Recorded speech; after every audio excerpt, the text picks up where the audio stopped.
O se evita. Aquí aparece. Ok. Ok, ya, lo voy a Ya. poner. Ok. Ok. Hi. No.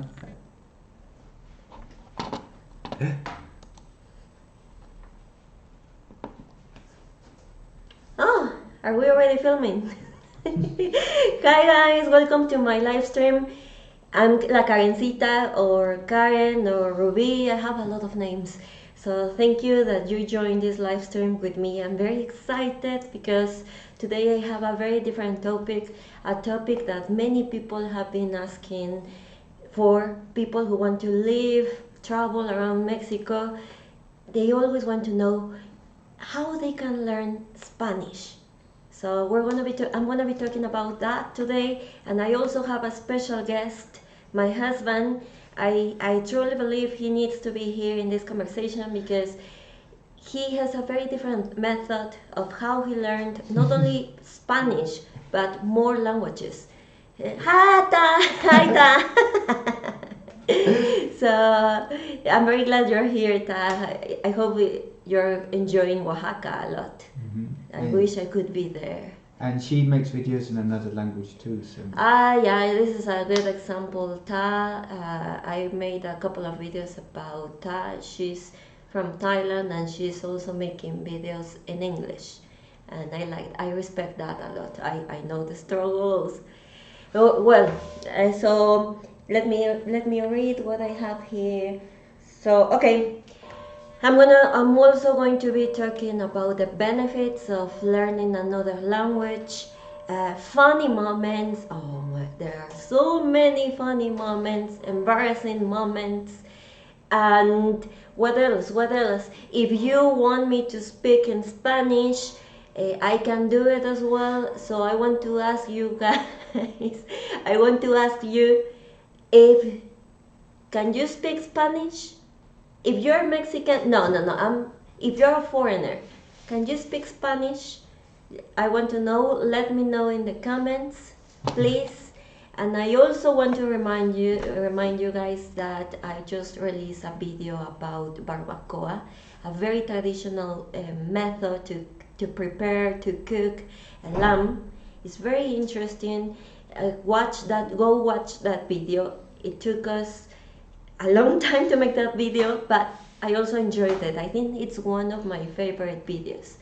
So I have a few people here. We have Ali. Ali, you're here. In Japan, it's very late. You should be sleeping, Ali. But I'm very glad you're here. Um, I think you like this topic because of the Spanish we met. Actually, you are my student, and I am your student as well. So that's interesting. We have Claudia, Paul. Hi, Paul. Ta, yeah, Ta again. You know what I'm doing. Tomoko. What else? What else? Boink. Wayne. Am I pronouncing it correctly? I think so. Sean. Ok, Sean says, sí puedes hablar en español. Soy de Texas y hablo español. Ok, muy bien. Maybe at probably the second part of this video, I could speak Spanish. So we have Jim. Hola, Jim. I'm very glad you're here, guys. Thank you very much. So, did you watch my video? The video that I released today? Well, okay. I think you can speak Spanglish. That's a skill. I can't speak Spanglish, even though my husband says that I sometimes forget words in Spanish, and he's making fun of me because of that. But that's a skill. That's a skill. So let me see. Yeah. I also launched my Spanish conversation course. You can find it on lakarencita.com. It's called Thrive in Spanish. Check it out if you're planning to travel to Mexico, or maybe you are already living in Mexico and you feel that you already know the present simple basic words, but you never had the opportunity to speak the language, because when you go to a shop, to a store, to the market, they speak very fast and they don't let you to speak. And when you're thinking about the phrase, they're talking about anything else, or they're probably speaking in English. So this course is for you guys to get you speak. I think the key of my course is to be patient, and we're gonna be speaking a lot in Spanish. So yeah, that's the idea of my course. I'm gonna be explaining a little bit more later on this video, well, on this live stream. What else? So let's see. I think I'm gonna start talking about my experience. I think you'll find this interesting, guys. Um, I I think a lot of you think that I can speak English because my husband is from the UK, and that's why, right? But I don't think that's necessarily true, a fact. A lot of people are married with people from an English speaking country, and they don't speak the language. So it's not like an obvious thing. And also, if you can tell because of the accent, I don't have my husband's accent, I don't have an accent. And that's because the way I've been learning English. So I don't speak English with my husband. I always speak in Spanish, and that was because Dave, you're moving the table. So, and that's because when I met my husband, I met him in Colombia. My husband at that time he already could speak Spanish, basically. So he was very fluent. I could barely say. I think my level was a basic level, very, very basic level, so I couldn't have a conversation in English. So the only language that we spoke was Spanish. And he was practicing a lot. He started to speak Mexican because he was talking in like Spain, because that's the way he learned, I suppose. So then I was in my comfort zone. I didn't need English, right? Oh, okay. The Raza in Arizona. Thank you very much for your tip. Can I call it tip? Mm-hmm. Thank you for that. The Raza. So he's saying, are you going to continue being involved with your online Spanish course? Yeah, so far, yeah. Yeah.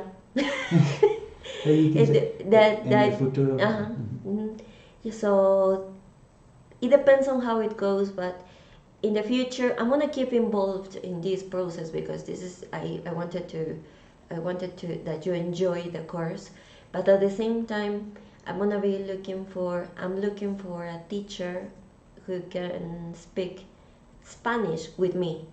So pero por el momento tú eres yeah, I know. Mm-hmm. Yeah, by the moment I'm the only one. Yeah, you can say it in English. They're hearing you. Okay.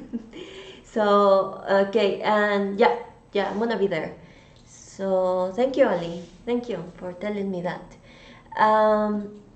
So yeah, so then all of a sudden, my husband said, "I have an offer in China." Well, that's another story. In Vietnam, and what about if we go to Vietnam? And I said, yeah, of course, let's go to Vietnam. I think that was my first time when I needed English. And it's very weird because in Vietnam, it's Vietnam. But I was in another country where I found myself in another country where I couldn't speak Vietnamese, and English was the only language that I needed to speak in that country.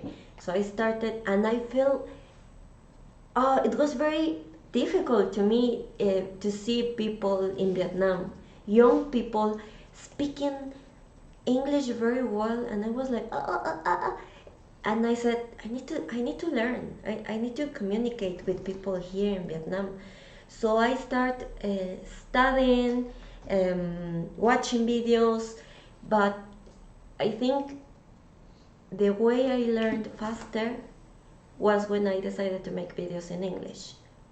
I decided to make videos in English because on my channel, because nobody was watching my videos in Spanish. So I said, oh, I really want to give this channel, so I'm gonna switch to English. And well, we also realized that if you speak in English, you get paid more. But that wasn't my first. How can I say that? My first aim. So I started to make the videos in English, and then I put the camera in front of me, and I realized it was so hard. It's so hard to look at you in front of the camera and start speaking another language. You feel like a weirdo. So, and I realized, oh, this is bad. I need to improve to be able to survive here in Vietnam. And then I realized that when I wanted to say an idea, there was a word missing, always, all the time. So I said, no, I, I can't make videos in English. So then I started to write. I started to write my idea in Spanish. And when I was writing, I realized there were words missing. So I started to look for them in the dictionary, and I found that was the way I was remembering the words, word by word, word by word. And I kept doing that, and probably that's why I don't have, probably sometimes I know the word, but I don't know how the word is pronounced. It's because all my life I've been looking for the word, but I haven't been really in an English speaking country where I can pick the accent, probably. So I would say that I'm gonna call it a disadvantage or an opportunity. So then I kept doing that, and but okay, Paul, thank you very much, Paul, for the tip. Thank you, Paul. You know you didn't need to do that. So okay, Paco. Paco, how are you, Paco? Oh, Paco has a YouTube channel, Paco Vaca. Look for it. He started to make videos in English as well. He's from Querétaro, and his videos are awesome too. He's gonna start making cinematic videos, and I like that, Paco, very much. So, okay. So Alice says, my students here in Japan who are from Vietnam are really great at English. Yeah, I could tell that if I didn't pronounce a word correctly, they couldn't understand me in Vietnam. It wasn't like here, or it wasn't like when you are talking with a native English speaker. They kind of know what you're trying to say, but when you communicate with people from another country and both countries, and it's not our native language, it's more difficult because we're very used to say it in very different ways, and then we found ourselves talking, and sometimes we are lost. We don't understand each other. But well, that's another story. I'm going to other way. So yeah, that's the way how I started learning English, and I'm still learning it. But I also want to talk about my methods, and not only my methods, but Dave's methods. So Dave can speak more than 3 languages. They've learned Spanish very fast. They've learned Japanese very fast, and obviously he found a method, and I would like to hear that. I would like to hear about his embarrassing moments and a lot of, I don't know, let's see how it goes. So Dave, do you want to come? Okay. Here I am. Well, Okay. how are you, Dave? I'm okay. I'm good. In front of the camera. Good. I like your t-shirt. Thank you. Where did you buy it? It's a shameless attempt to sell some t-shirts on the Kansas store. So. I like that. I like it. It was good. Okay.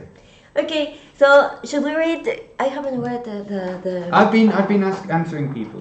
People have been asking about the course a little bit, so we can mention that a little bit later. Okay. Oh, that was very fun. Okay, so we can answer that a little bit later on. So, yeah, we are going to read your questions. When I studied in Guadalajara, the Mexican students wanted the Americans to teach them all of the naughty words and expressions, and vice versa. But that's normal, isn't it? Everybody remembers the naughty words much more quickly than anything else. Yeah, we are like that. That was one of my. That's going to be one of my questions for you. Ah, yeah. Later on. But first of all. Okay. I would like to ask you. How long have you been speaking Spanish? Long time. How old? I'm 33 now, and I started learning when I was 16. Wow. When I was in Japan, I didn't speak any Spanish. I went to Colombia for a couple of weeks at one point. You started I spoke there a bit. But yeah, I remember when I came back from Japan, I was very rusty. But other than that, yeah, quite a lot. I've spoken quite a lot of Spanish. It's been like an important part of my life. Why? I mean, why did you decide to learn Spanish? How was it? Because I could. Why not? I like learning languages, and I had to choose. When I was at college, in the UK, you have to choose 4 subjects, and I knew I wanted to do French and German, and I had the opportunity to do. I could do beginner and advanced Spanish at the same time. So then that was my 4 subjects. So I did like another 8 hours of Spanish a week at college, and I learned pretty quickly, and then I moved to Spain. So. But you learned, it was because you studied European languages, right? This was at college before university. Before university? At 16. Yeah, college. Yeah. Oh, okay. Okay. And then you went to Spain, and you came back, and you decided to study the university, to study European languages. Yep, so I did French, German and Spanish there. They wouldn't let me do Italian. I wanted to do French, German, Spanish and Italian, but they said I couldn't. Why? I did a bit of scheduling, I think. Okay. It's okay, you can learn Italian if you want now. I was showing off my tie to tar. I want that t-shirt. I'm glad she was impressed. She hid it very well in the moment, but I could tell she was very impressed. Yeah. We're gonna keep one for Utah. But if you come back to Mexico City, because it seems you're gonna stay in Oaxaca for longer. So okay, let's see a little very fast. Kelly says, "Hi Karen, I really enjoyed your videos. I think you're doing awesome." I think the same. No, thank you very much. ¿Qué onda, Boeing? ¿Qué onda? Ali says, "Come on, Dave." What did you say? I don't know, what did I say? I love you both. Oh, we love you too, Ali. What else? Tha said that you can speak Thai, that she's surprised. Very little. I know some numbers, and I know how to say I'm not drunk. Which is important. Yeah. Yeah, it's true. And speaking, now that we're talking about the Thai language, I remember that you said very fast, this is very fast, that you said, and I never did it with you said that the number 5 is ha ha ha. Yeah. Ha. Because ha tone. is ha, because it's ha is 5. Yeah, so you don't say ha, you say 5.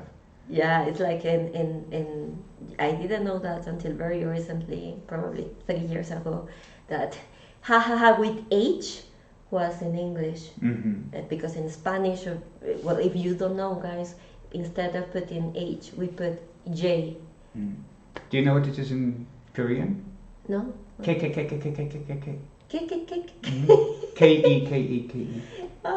And in Japanese? W. Oh, that's because interesting. they have this for warai, which is smile, and it begins with a W. So. Yeah, interesting. That's one of the things that I want to talk about today as well. the differences, more cultural difference that the language establish. So, but we can talk about that later on. So, Tomoko says, my Spanish teacher always said Spanish speakers are passionate, so you should be able to speak more passionately. yeah, Do you think you're passionate? I don't know. I because it's the way I am. What do you think? I don't know. I think everybody's different. I don't think the language. Well, this is a thing. It's called the Saffir-Whorf hypothesis, which is that the language that you speak changes the way that you think. And it was very popular for a while, but now it's mostly discredited. So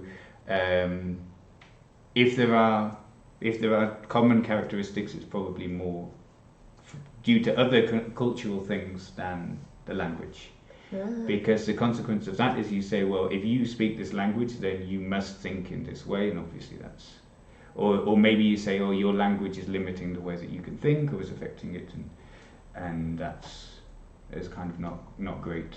It's a bit problematic. Okay, so you don't think that's true? Maybe a little bit. I always thought it changes, but I don't know anything. It changes the way we think, we feel, even emotions, but I don't know, because you need to think different, you need to express different, something that we think in Spanish, for example, makes a lot of sense, and it doesn't make sense in English. And so, I don't know. It's just interesting. So, okay, well, I have so then you came back to Colombia, we met in Colombia, then you were an expert in Spanish, and then you went back and you went to France? I went to France, yeah. I worked in France for 3 months, I think. And you already could speak French? I could. I don't know if I can now. I never speak French nowadays, but... But I suppose that if imagine if I said, let's go to live in France, I suppose you would pick it very fast. I hope so. I would be very disappointed if not. Okay, and then you went to Japan? Yes. After France, I went back to the UK, finished my degree, and then went to Japan.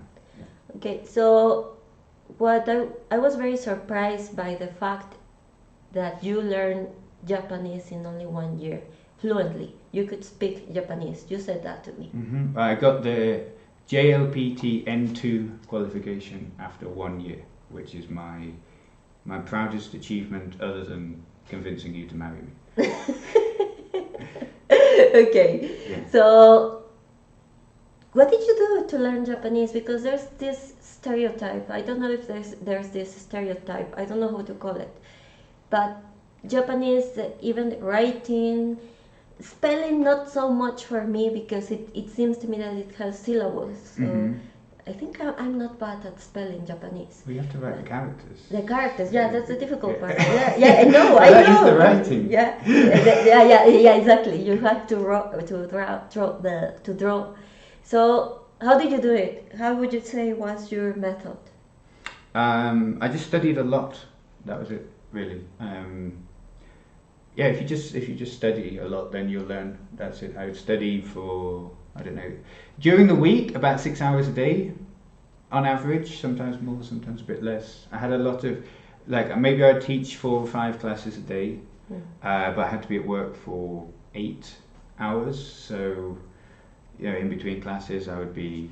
I just had textbooks, and I'd just go through the textbooks page by page by page, and I just finished them very quickly. Boring. Yeah, but I had bought loads and loads of notebooks, and I'd write out all of the characters. I'd write out all of the sentences. If I was stuck, there was loads of Japanese kids, and I'd say "Oh, can you check my work?" And it was quite good because the kids could see that I was trying to learn, and they wanted to. Did they want to speak to you in Japanese, or not? There was, I think, the idea about teaching, especially with kids, with the program that I was on, it was trying to make it seem more like a real thing, things that people wanted to learn. So if they knew me, and they knew this foreigner and they knew I could speak English, then like maybe they'd be more motivated to be like, oh, I want to talk to Dave in English. So I mean, they were very young, so their English was not great. So it wasn't like they were going to all of a sudden be able to have a full-on conversation. But I think it helped to bridge the gap a little bit. It was perfect for you because your level was at that level probably at the beginning. Yeah, well, I was a lot better than them because they were still doing like struggling with because and stuff. And, wow. Yeah, but it was good. I just studied a lot basically, and then I'd go out and I drank heavily in the evenings and found people to talk to in Japanese. That's the way. That's the secret, guys. Yeah. Yeah. We finished. Yeah. Yeah. Don't be afraid to speak, right? Yeah, exactly. Just speak it. Even though you look like sometimes I could feel it. You just seem. You feel that you're stupid the way you're speaking it, but we need to start in at some point, right? So then that was your method. Is there a secret that would you say that it's always worked with you, that you found? Because when you learn a language, you already know. I have a student, she's from Vietnam. She also speaks a lot of languages, and somebody's testing me here. They said Nihon ni wa suminai no, no? Which means do you want to live in Japan? Is that correct? Sumanai no, sumanai. I said suminai, but yeah. The apartments are too small. I think that's the biggest issue with Japan. Ali can. That's a test for you, Ali, too. What does it say? Okay. Yeah, so Tomoko says, in Japanese, most words are consonants and vowels. There is no words that follow consonants and consonants. Like Spanish, right? No, similar, but similar. There are more instances in Spanish. Like in Japanese, it seems to me it's very clear to pronounce, like that, right? It seems to me. I would like to learn it. Okay. Nothing stopping. Yeah, in the future, not now. So Wayne is asking, were you in an immersion class in Colombia? Well, it was like an immersion class. We were very young. I was 21 and you were 22. We were all young. Imagine in that environment, he was with people like me who don't speak English at all, with people who could speak English very well. We were going to parties, to bars, to different events. So it was always a combination, like in between English and Spanish. So yeah, probably you were taking advantage of me and you were practicing your Spanish with me. Yeah. So yeah, it was kind of that, but we were in the university, so and everything was in Spanish. It was good. So well, do we have a plan to live in Japan in the future?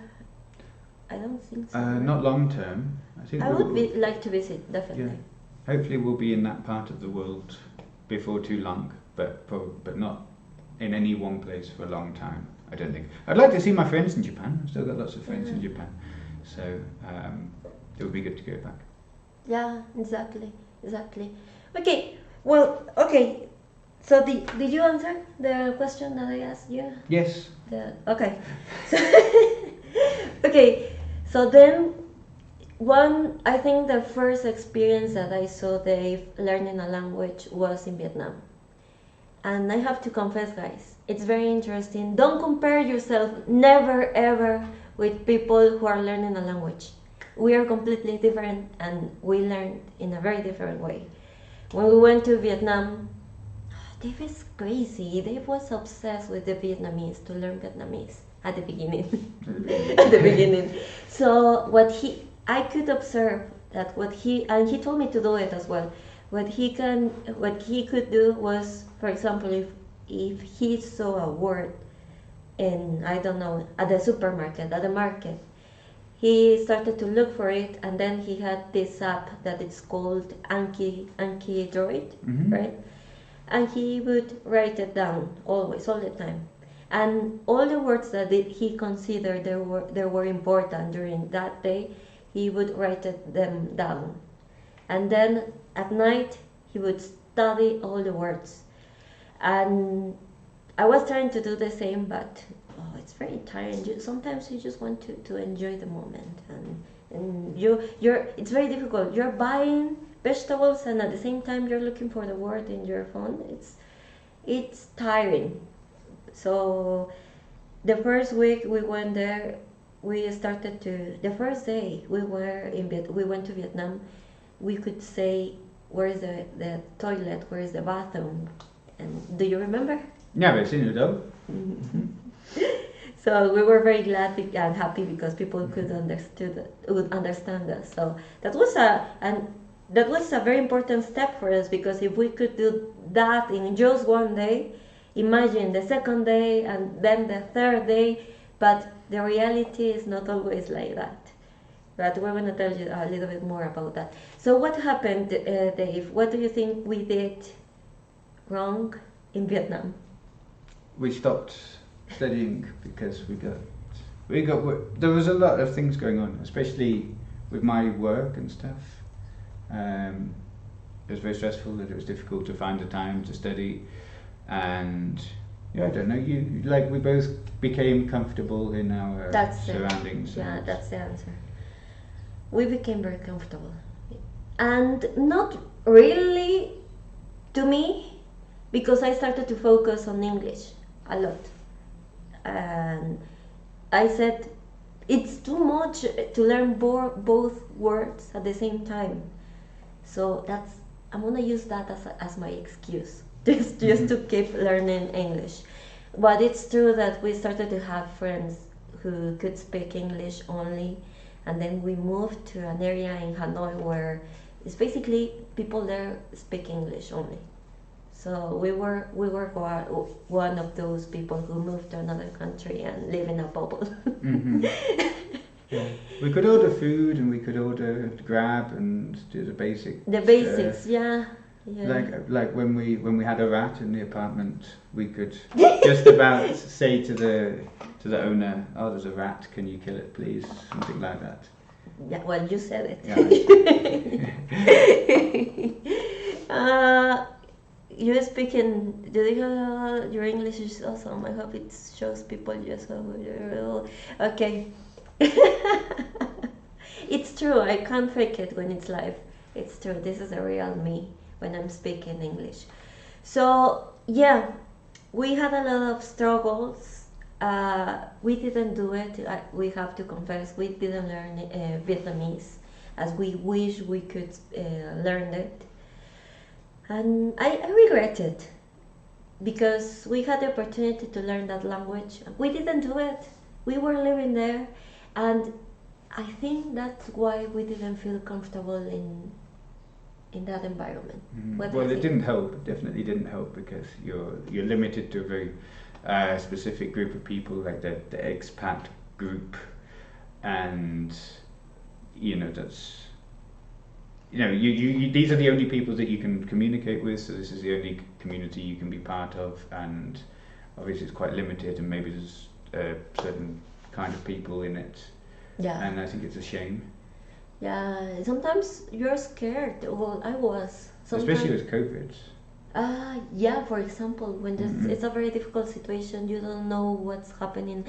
Do you remember that day where I went to the market and the police stopped me, and they were speaking only in Vietnamese, of course, because in Vietnam the COVID situation, the pandemic there, they take it very seriously. I mean, it's working. So at that time, before we left Vietnam, when they were controlling the situation, and they were giving us coupons. That's the word. Coupons to go to the market. So that meant that we could only go twice a week, I think, and in very specific days.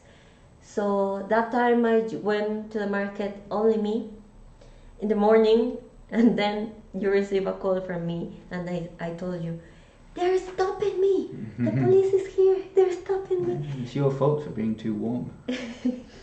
Yeah, because I had a what's the word? High temperature. Because they, what's the word? They were scan your forehead. Yeah, and I was 30, more than 30, no, I think 37 degrees Celsius degrees, and that meant that I could probably have COVID. So they wouldn't let me go to the market. I remember the police came, then a doctor came, and they were only talking in Vietnamese. Imagine, I was very scared. I didn't understand anything, and I remember I also called a friend of mine. He has a Vietnamese wife, and they were translating me. And that's the point, that you need to. I mean, I know he was doing it because he's our friend, but you feel very dependent on others, right? Yep. And that's not cool. It's not nice to feel that that's you're not a nice burden to on feel. people. Yeah. So at the end, everything was fine, but it's just an example of a difficult situation that I had in Vietnam just because I couldn't speak the language. So, okay. So, Dave, let's go back to Spanish, I think. Okay. I want to ask you, what is, we were talking about that culture is different if you are, I don't know how to express, to say that when you're speaking in another language, you can tell there are different ways of do the things. How could you say that? The way that you like form your sentences or something like that is based on kind of, well, like language comes from like people speaking, and like a collective mindset forms the language, and then that's the way that if you want to speak that language that you have to express things.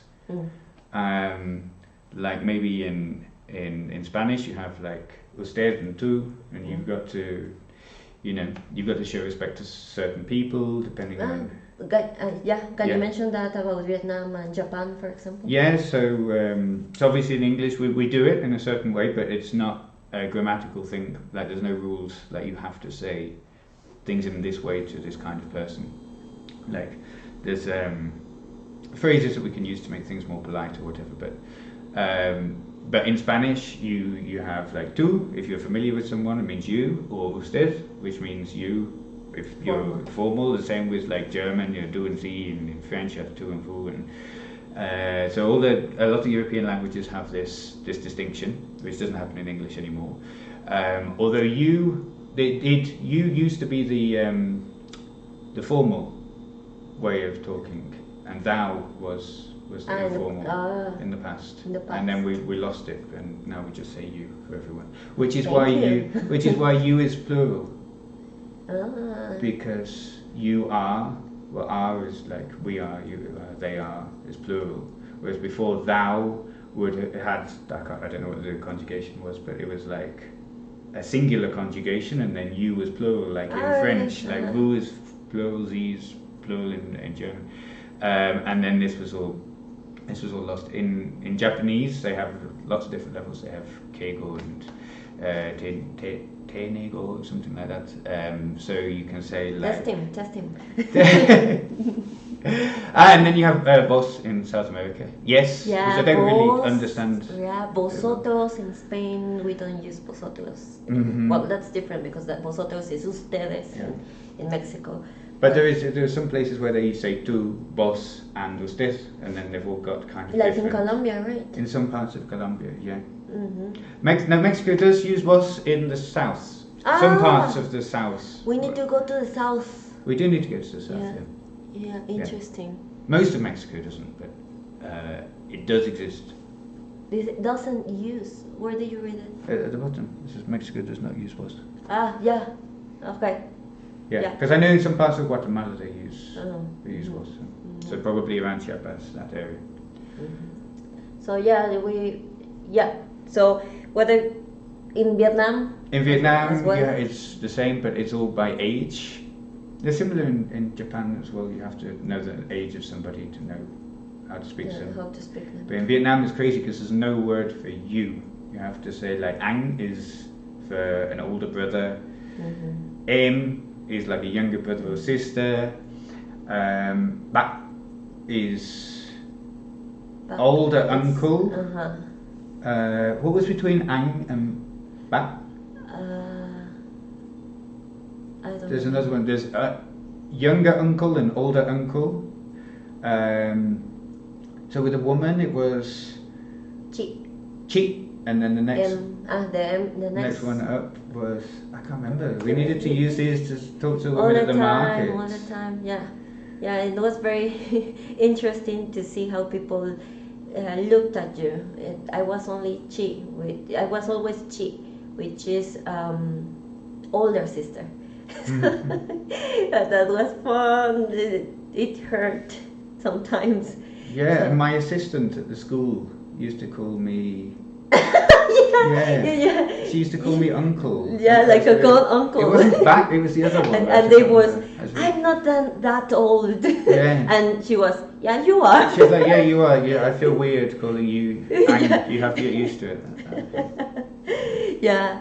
So Nicaragua is. It's a boss country. Oh, I didn't know that. We need to travel more to South America. Okay. It's Nicaragua's in Central America. Yeah, well, to Central America, yeah. So, okay, I want to ask you, now coming back to Spanish. Tell me one word that doesn't exist in English, in Spanish, or word. Can you think about a word? Oh, there's loads, but it's like when you ask me the question. I know. When you ask people a question like very specific, you can't think about. There's loads. For example, one that I remember, journey. Like trayecto. Yeah. There's like trayecto, viaje, There's no one specific word. I always get confused when people ask me, how can I say, how was my journey to my work was blah blah blah. And you don't have a word for commute. Commute is the word that I was thinking. Yeah, commuting. You say in English. I've heard you said commuting. The commuting time. How do you say that in Spanish? We don't have that. That's true. Yeah. We don't have that. We just say me tardé 5 horas en llegar. But it's not like you're incapable of thinking that thought. Like if you're saying that the language shapes the way that you think, then it's not like because you don't have a word for commute, the concept of a commute is really difficult to understand. Like it's an obvious thing, you just don't have a word for it. But if it's easier to express, then maybe you talk about it more or something like that, or it seems more salient. Yeah, it's true. Okay, so continuing with that, tell me what's words that we use, or what's our Mexican humor? Like albures. Is it different? Yeah. I think that Mexican humor is actually very similar to British humor. I think so, because whenever there's a disaster, there's a lot of jokes. It's very dry. Yeah, it's very dry. You like it could seem cruel. You know, I was making a video yesterday. This video is going to be up next Sunday, and we're gonna have a short parody to start the video. So I really like that parody, and I don't want to explain that, but this couple, they were born in the United States, and they felt like they needed to explain the joke. And I said, no, I don't need to. I don't want to explain it, because that's the point. It's right. So do you think that's similar? Yeah. I think so. I think Mexican people are very funny because I like the dark humor and stuff. I don't think it's too different to British humor. Yeah, I've seen that. Yeah, I watch a couple of series that you watch, and at the beginning I didn't understand, not because of the humor, but for the language. It was difficult. Now that I got it, I think it's really cool. It's really cool, and it's really cool. So, you mentioned albures? Can you say what's an albur? Albur is supposedly like Mexican culture. Like they say, oh, you know, this is something that's very sophisticated that we do that you know that foreigners don't understand, and then we laugh at them. But it's not very sophisticated. It's just talking about like anatomy in a very childish way. It's very funny, but it's not sophisticated. It's if it's a chili. If anyone says, do you like chili, then it's do you like penis? Chorizo, anything that looks like a penis. ¿Te gusta la papaya? Yes. You like papaya? Papaya, because it looks a bit like a vagina. It's not. It's very silly. I appreciate the humour, but the only thing is that a lot of people say that it's very sophisticated. It's really not. It's fun. It's funny because I think the funny thing is that probably with foreigners, for example, if you aren't aware of it, they can be talking to you in another how can I say? We say double entendre in English. It was a French word, but it doesn't exist in French. Double entendre is like albur. Ah, really? Do they have it too? Yeah, All obviously. of us have it. Yeah, we like to talk about penis and vagina. Yeah. So, okay. John says, I have a girl from Toluca and she teaches me more Spanish than I never thought I would. You guys are great. Thank you. John, how do you think you're learning with this girl? Is she using another method that you feel comfortable with, or what's going on there? What else? Great knowledge from Dave. Yeah, I know.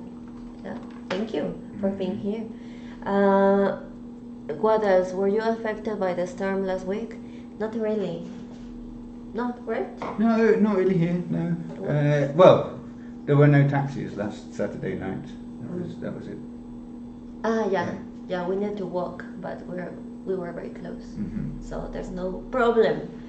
So okay, let me see. I have okay. Let's go to this.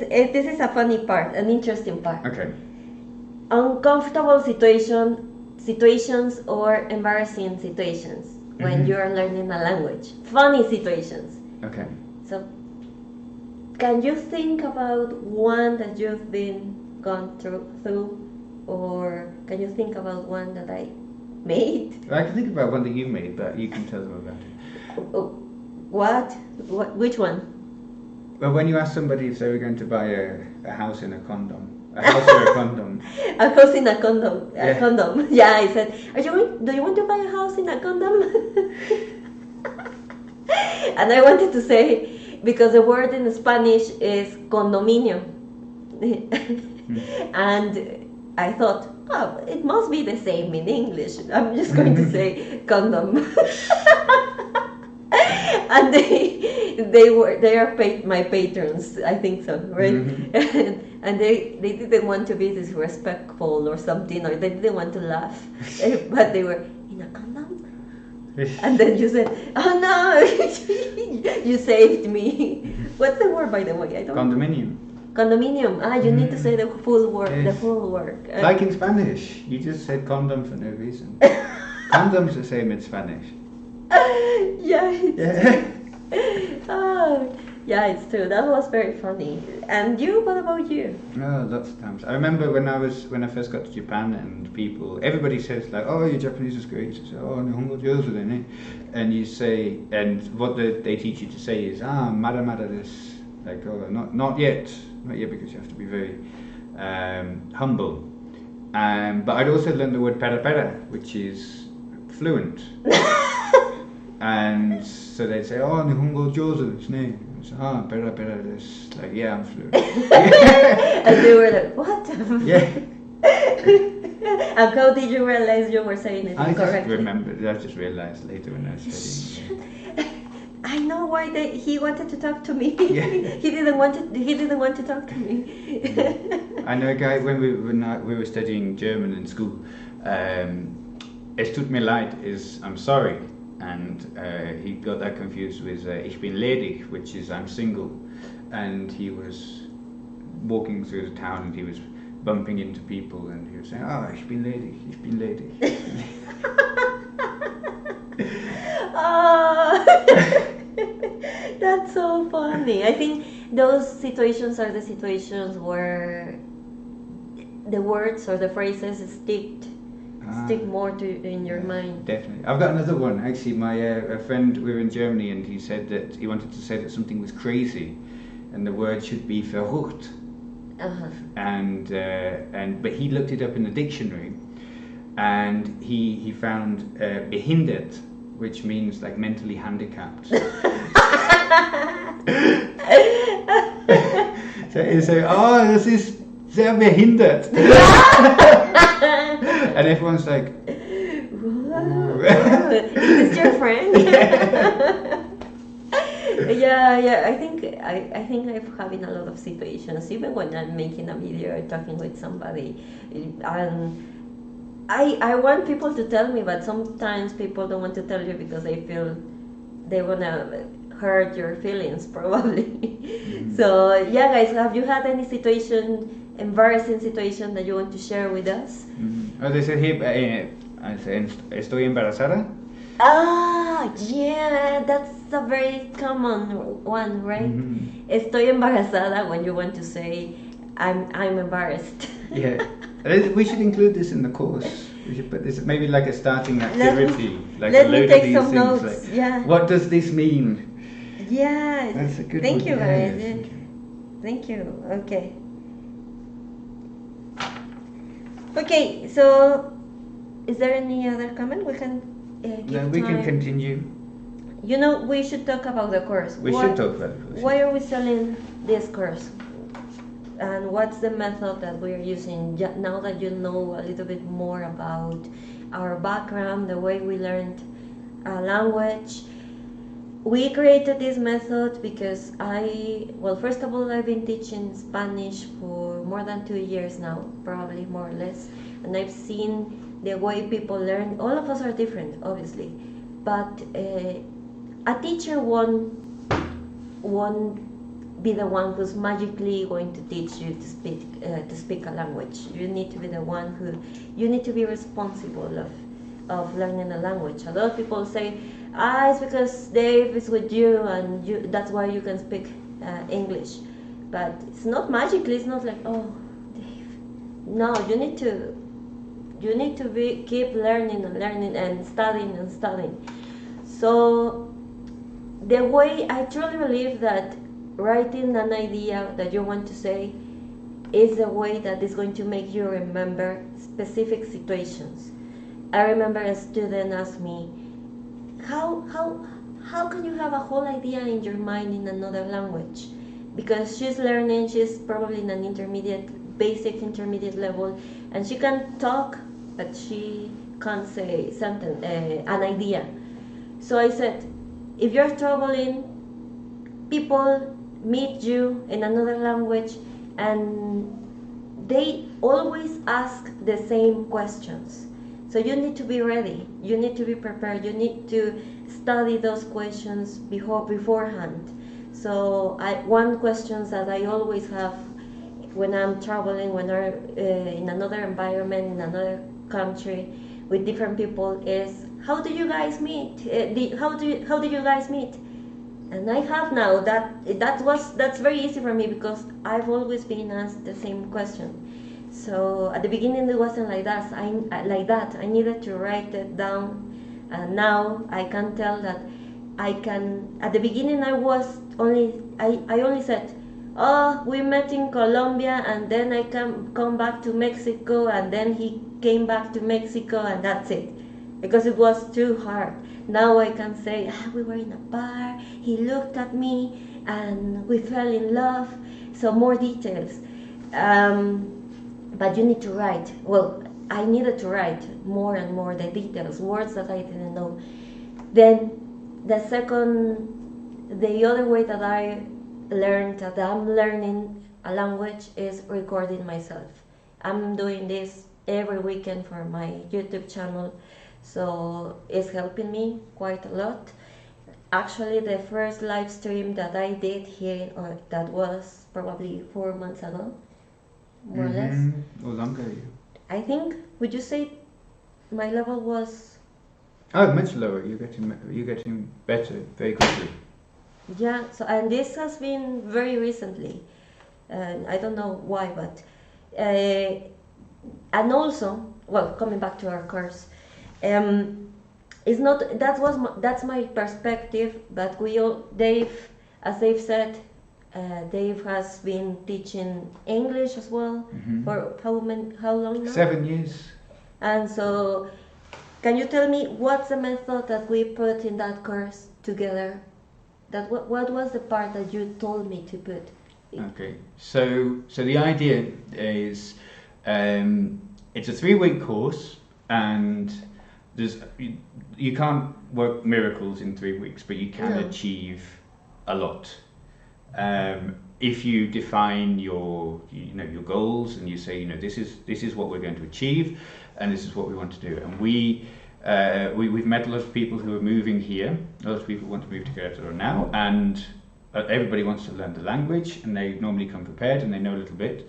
But it's difficult to find yourself in a situation where you can speak the other language. Yes, Ali says you need to practice all skills, and I couldn't agree more. Yeah, me too. Yeah.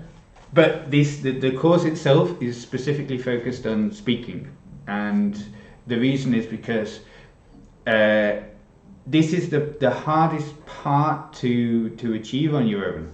Everything else, I think you can do on your own quite well. You can read, you can study vocabulary, you can study grammar, you can watch the TV or whatever.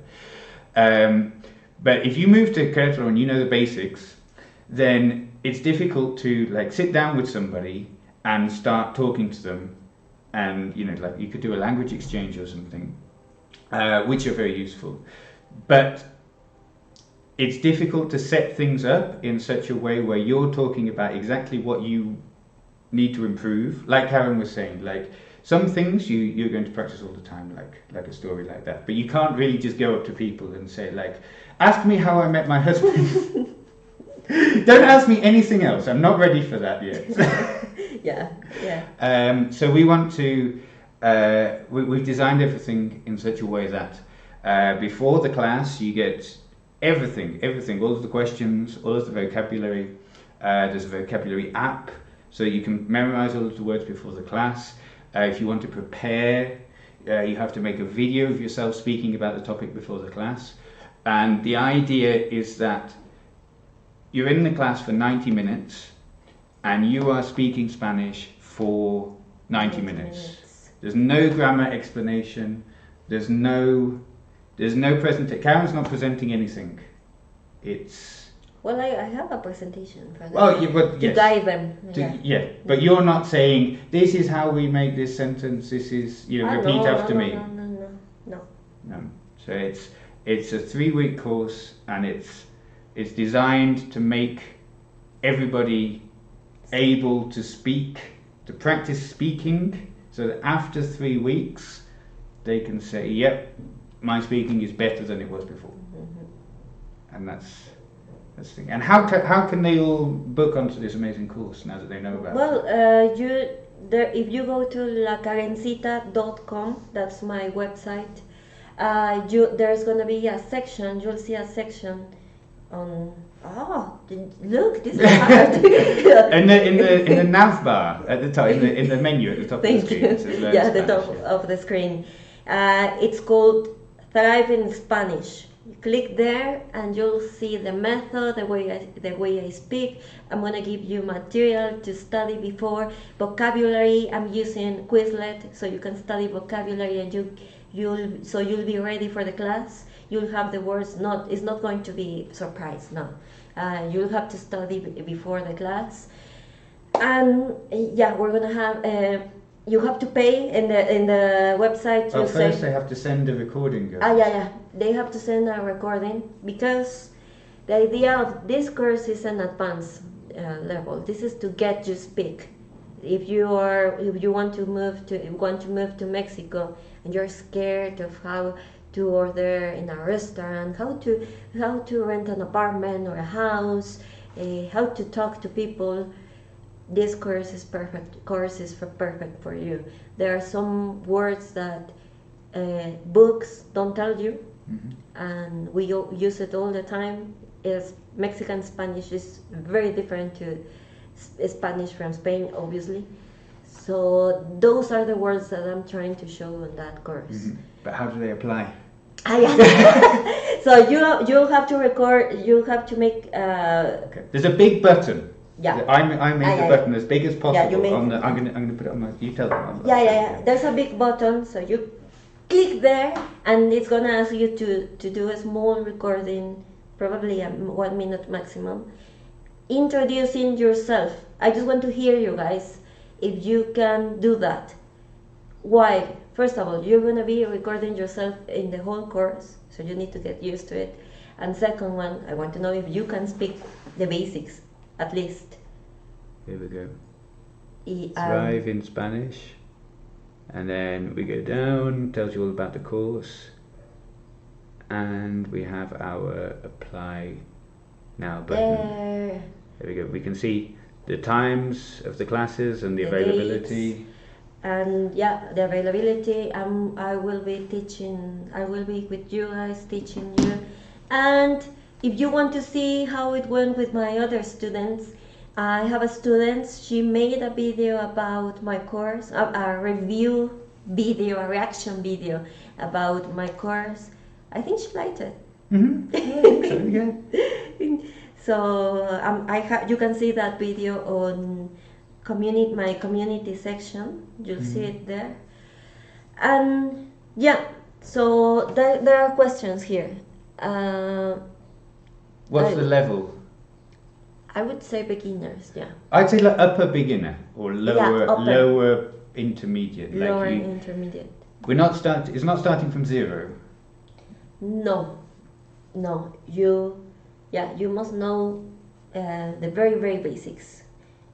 If you're the kind of person who say, I don't know how to express myself when we're with people, even though I know the words, that course is for you. So in upper beginner, yeah, because we've met a lot of people in Querétaro who've moved here who are about that level. I think who can kind of they can order things, they know the basics, but they need some help in developing beyond that point. Yeah, and we'll be developing more courses. We want to develop an advanced level conversation, talking about specific topics. What's the word? Debates.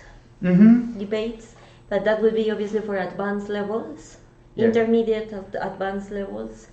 Yeah. So the idea is if there are a lot of people who apply, and we've already had a couple of people who applied, and we've said, we think you're a bit too advanced, but if we get a few people, then we'll say, we'll open. If I get a few people, I could open the course. I already have some topics, and that could work. And as I said, as Dave said, I don't speak English on the course. None. If you're interested, check it out on my website. So here we go. Let's go up a little bit. Let's read the questions. Yes. So most people speaking is not the most difficult. Understanding is the most difficult. That's good because you'll be hearing me, guys. So in the course, I'm also recording all the time my videos about me, and you have to hear, you have to listen to me. So I think this course covers that as well. Okay. Someone here says they've been taking Spanish online but haven't been able to practice it. They want to be able to read. Will your classes be covering this? Not really. No, not in this. It's not the focus. No, it's not the focus. No, it's just to listen, and to talk. But as I said, it depends on your level. I'm planning to open an advanced level where you have to read a text and then we can discuss it on class. That will be the idea. So, what else? Is there any other question? I think that's about it. Yeah, they're saying people speak super fast and everything. I think the idea is to make it like a safe environment to practice. Yeah. I think you'll be very comfortable. Yeah, but at the same time, if you're like Karen says, like she can already do the story about how we met. So if you tell that another 50 times, you're not going to benefit very much. So this is why it's a comfortable place, but like a little bit more difficult than what you. It has to. It has to. If you don't feel it difficult, it means you aren't learning. Yeah. you need to have headaches. What's the word? This is true. Yeah, my Spanish teacher at university said, "Does your head hurt?" And we'd say like, "No." It was you too are easy. Studying. Yeah, it's true. Okay, I think we're almost finished. But before we finish, I want to tell you a phrase in Spanish, a saying in Spanish. Don't look at my notebook. I've just seen it. Ah. I know what it means. Huh? I know what it means. Okay. Let me think on another one. Yeah, you know what it means. Let's see. I'm thinking about a difficult phrase because he already knows the basic phrases. Let's see. Can you think, guys, about a saying in Spanish, a difficult one? Don't say like, agua que no has de beber, déjala correr, something hard. Okay. Can you think about a saying you say or a phrase? I can't think of anything. For me, in English? I don't know. No? No. I don't know. It's difficult. I didn't prepare. You're very bad.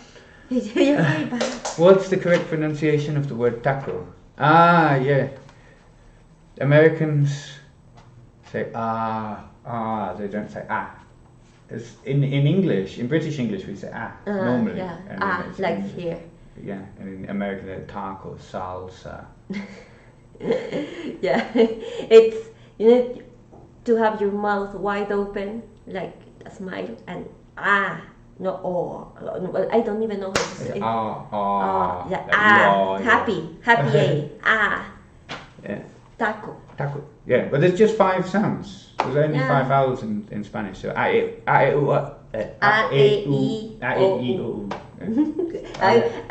should have let you to say them. So, okay, I'm gonna ask you. Yeah, I have a phrase. Maybe you know that. Okay. Maybe not. I think that's funny. Alright.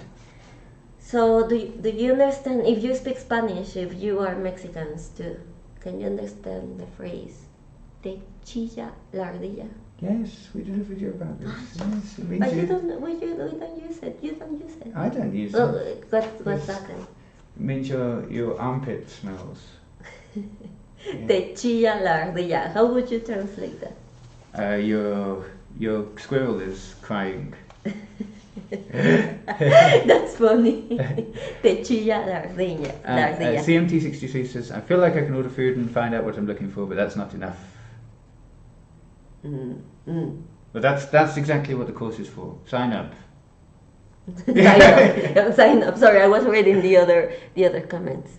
So yeah, I think that's it. Hi, guys, do you have any other questions? Let me see. Well, you were going to speak in Spanish and you didn't speak in any Spanish. Okay. Vamos a hablar en español. Vamos a hablar en español. ¿Qué vas a decir? Okay, I already said. Ya dije todo lo que tenía que decir. Ok, dime un beneficio de hablar español. Pues te puedes casar con cualquiera, no solo las que hablan inglés. Con la que te guste. Ok, sí, muy bien. ¿Algo más? Pues está bien, ¿no? Puedes entender los memes. Puedes entender memes. pienso que es lo mismo para mí en inglés. Puedo entender series finalmente, no es lo mismo leer subtítulos que escuchar el tono, la entonación, todo es muy importante, pienso. Sí, tenemos que aprender coreano para entender Juego del Calamar. Squid Game, exacto. Sí. También pienso que cuando estás en una reunión hay cosas que dicen muy rápido y incluso aunque sepas el idioma, no puedes entender todo. Sí. Pues, por ejemplo, si estás en un grupo y la mayoría hablan en español, o sea, su idioma es español, y les obligas a hablarse todos en inglés, es incómodo. Sí. Sí. Sí, entonces, si estás como con una persona y le estás hablando en inglés y te contesta en inglés, pues todo normal. Pero no te van a invitar a una fiesta donde todos hablen español, o si vas, Eso todo sí. va a ser muy incómodo. Sí, he tenido esos problemas yo cuando digo, quiero hacer una reunión, ay, pero no hablan español, o mis amigos no hablan inglés. Entonces, odio hacerlo, pero sí hago a veces esa separación. Eso es simplemente porque así es el idioma, ¿no? No quieres hacer sentir incómoda a la gente. Y esa es una ventaja que siento que disfruto. Hablar con tu mamá también, hablar con tu familia y entender, creo que ese es uno de los mayores beneficios. Este refrán, ¿puedes decir el refrán? ¿Cuál refrán? Cuando cuentes cuentos, cuando cuentes cuentos, cuenta cuántos. Cuentos, cuando cuentes cuentos. Cuando cuentes cuentos, pienso que la coma está mal. Cuando cuentes cuentos, cuenta cuántos cuentos cuentas. Cuando cuentes cuentos. Ok. Cuando cuentes cuentos, cuenta cuántos cuentos cuentas. Cuando cuentes cuentos. Cuando cuentes cuentos, cuenta cuántos cuentos cuentas cuando cuentes cuentos. Sí. Vale. Sí. Ok, ¿se habla mucho inglés en Querétaro? No. No, creo que no. Sí, no. Pues depende, supongo que si estás en una de las zonas muy adineradas, pues sí, hay todos. Hay gente, sí.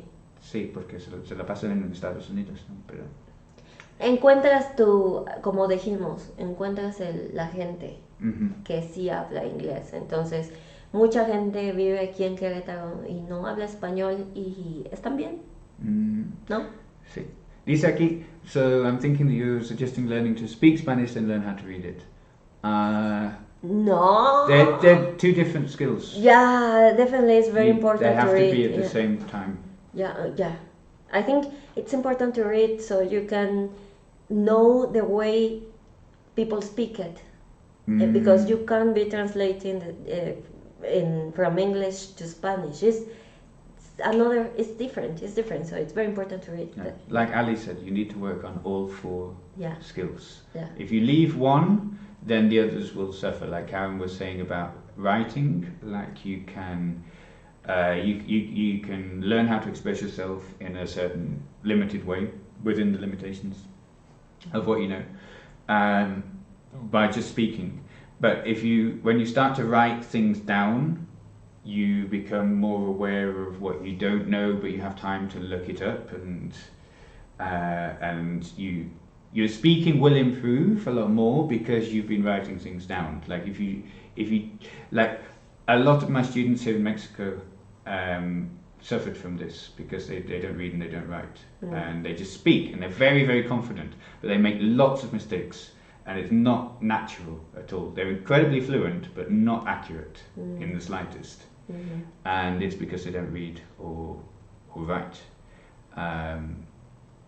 So yeah, you have to do all of them, but our course is to help you with speaking. Yeah, this is focused to help you speaking. So you have to read on your own. By yourself.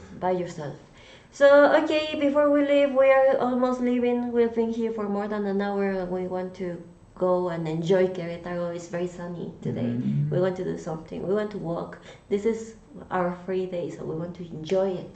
Yep. So It's really hard to write with the accents. Not really, just configure your keyboard and then it's really easy. what? What? It says it's really hard to write with the tilde and the accents. Yeah, just configure your keyboard. Yeah. Yeah. So Yucatan accent is so different. When I was there, I have to keep adding them to repeat what they were saying. Yeah, it's true. Well, I've never been there I was there just for a couple of days, so I don't know really, but we've listened to videos and it's very different, right? Yeah, you're right. Yeah, they say some people say that it's because I'm from the I'm from central Mexico, so I think this is the clearest accent in Mexico, but I don't know. So happy Thanksgiving from Canada. Is it today, right? Maybe that's why Paul and Helen are going somewhere. No. They have a different Thanksgiving. I know. Yeah, exactly. So, okay, saludos desde mi casa en sunny Querétaro. Sunny. Ya, güey, español. Saludos, Nismo Funes. Nismo. Okay, have a great day, you too, Ali, and go to bed. Sleep. Yeah, go to sleep now. Hello, Dan. Hola. Bruce es como aprendido. Aporeado? No, I don't know. Karen speaks Spanish with a very clear accent. Thank you. I knew it. Okay, so that's it, I think. That's all for today. And if you have any other questions, comment. Did you watch my video that I released today? Yeah, go and watch it. Don't watch it? Go and watch it. No. Go and watch it and sign up to the course.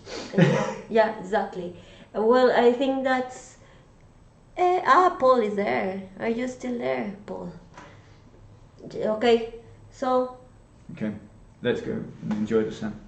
Thank you guys for joining to this live stream. I hope you keep watching the videos. And that's it. Enjoy your night, your day. Have a nice night. A happy Thanksgiving. Thank you, everybody. And see you in the next video.